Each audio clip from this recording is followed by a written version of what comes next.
உதகை மற்றும் அதன் சுற்றுவட்டார பகுதிகளில் காற்றுடன் கூடிய தொடர் சாரல் மழை பெய்து வரும் நிலையில் கேத்தி காவல் நிலையம் மீது ராட்சத மரம் முறிந்து விழுந்ததில் காவல் நிலையம் சேதமடைந்துள்ளது. இதுகுறித்த கூடுதல் தகவல்களை செய்தியாளர் அன்பழகன் வழங்க கேட்கலாம். வணக்கம் அன்பழகன், இதுகுறித்த கூடுதல் விவரம் என்ன?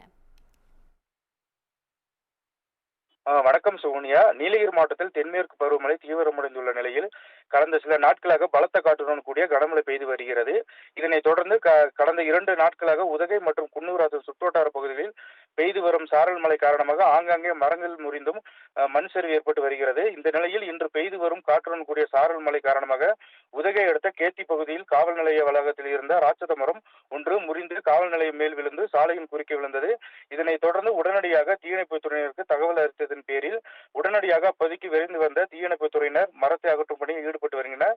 மேலும் மரம் விழுந்த நேரத்தில் பொதுமக்களும் மற்றும் வாகன ஓட்டிகள் அப்பகுதியில் யாரும் செல்லாதல் பெரும் அசம்பாவிதம் தவிர்க்கப்பட்டது. இதனால் அப்பகுதியில் உள்ள கிராம பகுதிகளுக்கு செல்ல போக்குவரத்து தடை ஏற்பட்டுள்ளது. சோனியா, உங்கள் விவரங்களுக்கு நன்றி அன்பழகன்.